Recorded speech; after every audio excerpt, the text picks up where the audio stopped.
Hello viewers, this is algo Bangla 29। আজকে আমরা দেখব হচ্ছে এফ ডিস্ট্রিবিউশনে আরো একটা নতুন প্রপার্টিজ। এটা প্রমাণটা অনেক গুরুত্বপূর্ণ। এটা অনেক সময় এসে থাকে পরীক্ষায় যে শো দ্যাট বা prove that the total probability of F distribution is equal to 1, অথবা এটা এভাবেও থাকতে পারে যে prove that integration 0 to infinity F of capital F DF equal to 1।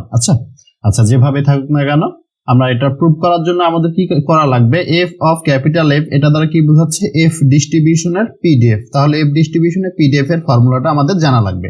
তাহলে আমরা অলরেডি জানি যে এফ ডিস্ট্রিবিউশনের পিডিএফ এর ফর্মুলাটা কোনটা। এই যে এখানে এফ ডিস্ট্রিবিউশনের পিডিএফ এর ফর্মুলাটা সুন্দর করে দেওয়া আছে। এটা হচ্ছে আলটিমেটলি আমাদের এফ ডিস্ট্রিবিউশনের পিডিএফ।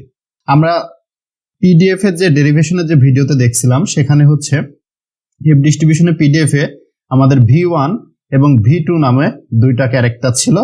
এখানে আমাদের সেম জিনিস V1 দ্বারা এখানে আমরা রিপ্লেস করছি N1 কে N1 দ্বারা, এবং V2 কে রিপ্লেস করছি N2 দ্বারা। দুইটা সেমই। V1 V2 degrees of freedom বোঝাচ্ছিল, N1 N2 ডিগ্রিস অফ ফ্রিডমই বোঝাবে আমাদের, আর কোনো চেঞ্জ নাই, বাকিগুলো অ্যাজ ইট ইজ। তাহলে এফ ডিস্ট্রিবিউশনের পিডিএফ এর ফর্মুলা কি?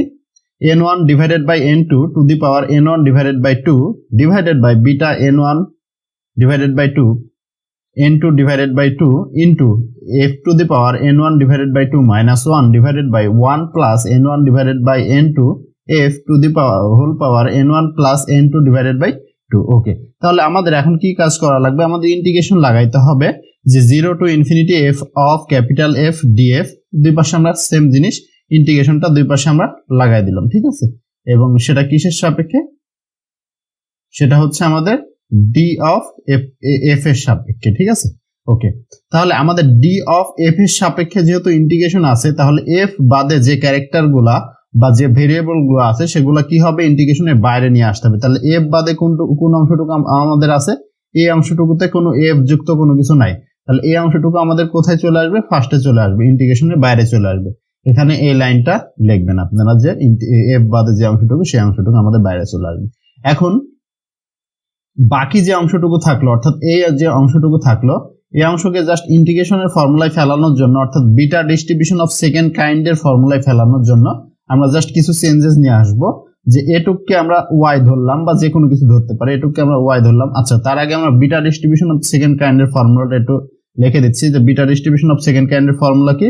0 to infinity x to the power m minus 1 divided by 1 plus x to the power m plus n dx। এটা যদি থাকে তাহলে এটার পরিবর্তে আমরা লিখতে পারি বিটা m n, ঠিক আছে? এটা হচ্ছে ultimately beta distribution of second কাইন্ডের ফর্মুলা। তাহলে আমরা এই ফর্মুলা নিয়ে আসবো উপরের যে পার্টটুকু আছে। তাহলে আমরা n1 divided by n2 into f কে ধরলাম হচ্ছে y। তাহলে আমরা df এর মানটা বসাবো। তাহলে df ইকুয়াল টু কি হবে? তাহলে ডিফারেন্সিয়েশন লাগাইলাম, তাহলে n2 টা যাবে উপরে, n2 divided by n1 into dy। Okay, তাহলে f এর মান যখন 0, f এর মান যদি আমরা এখানে 0 বসাই, তাহলে y এর মানটা কত হবে? 0 হবে। f এর মান ইনফিনিটি বসালে এখানে y এর মানটা ইনফিনিটি, তাহলে লিমিটের কোনো চেঞ্জ হচ্ছে না, ইন্টিগ্রেশন 0 টু ইনফিনিটি হবে। তাহলে এই অংশটুকু আমরা অবশ্যই বাইরে নিয়ে আসছি, f বাদে যে অংশটুকু ছিল যেখানে, এই অংশটুকু আমাদের বাইরে, এবং ইন্টিগ্রেশন 0 টু ইনফিনিটি, যেহেতু লিমিটের কোনো চেঞ্জ হয়নি। এবং f এর মানটা কত ধরছি আমরা? n2 divided by n1 into y, এটা হচ্ছে আমাদের f, এবং f এর পরিবর্তে হচ্ছে আমরা y বসালাম। দেন df এর মানটা আমরা এটা বসালাম, যে উপরে থেকে যে মানটা আমরা পেলাম যে n2 divided by n1 dy, ঠিক আছে? এই মানটা আমরা বসেছি।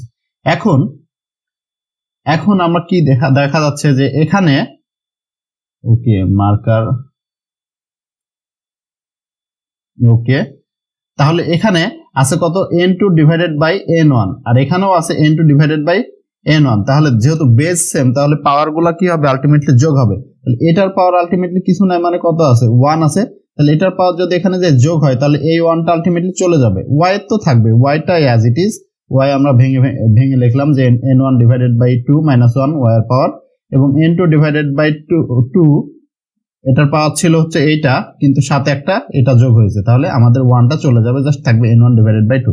আর নিচে আমরা জাস্ট একটু ভেঙে লিখলাম। ওকে, তাহলে f যেহেতু y সাপেক্ষে এখন ইন্টিগ্রেশন হচ্ছে y সাপেক্ষে, তাহলে y ব্যতীত যে অংশটুকু আছে, অর্থাৎ এই অংশটুকু আমাদের কোথায় চলে আসবে? বাইরে চলে আসবে। তাহলে এই অংশটুকু আমাদের বাইরে চলে আসলো, ঠিক আছে, বাইরে চলে আসলো এবং বাকিটুকু আমাদের অ্যাজ ইট ইজ আমরা লিখে দিলাম। বাইরে এখন চলে আসলো, বাইরে যেহেতু আমরা এই পাশে আছে কি n1 ডিভাইডেড বাই n2, তাহলে বেজ আমরা সেম করার জন্য, আর এখানে আছে n2 divided by n1, just উল্টাই লিখলাম যে n1 ডিভাইডেড বাই n2, এটার পাওয়ারটা জাস্ট এটা থাকলো, আমাদের মাইনাস চলে আসলো, জাস্ট উল্টা লিখলে যেহেতু মাইনাস আসবে মাইনাস চলে আসলো। এখন এটা আমরা এটা কিসের ফর্মুলা আসছে, এটা হচ্ছে বিটা ডিস্ট্রিবিউশন অফ সেকেন্ড কাইন্ডের ফর্মুলা, ঠিক আছে, বিটা ডিস্ট্রিবিউশন অফ সেকেন্ড কাইন্ডের এটা ফর্মুলা আমাদের। তাহলে এই ফর্মুলা থাকলে আমরা কি লিখতে পারি, বিটা এম এন, তাহলে বিটা এম এর মান কত, এই যে এটা হচ্ছে আমাদের এম আর এটা হচ্ছে আমাদের এন, তাহলে এম এন, তাহলে আলটিমেটলি আমাদের এইটা কাটা যাচ্ছে এবং এইটা কাটা যাচ্ছে।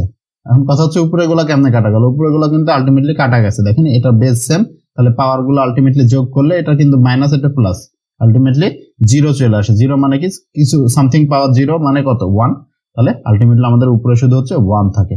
তাহলে integration zero to infinity F of capital F DF equal to কত আমাদের one, therefore total probability of f distribution equal to 1। আশা করি বুঝতে পারছেন। তারপর যদি কারো কোনো জায়গায় বুঝতে অসুবিধা হয়ে থাকে অবশ্যই কমেন্ট করে জানাবেন। ধন্যবাদ সবাইকে। This is Algo Bangla 29। ধন্যবাদ।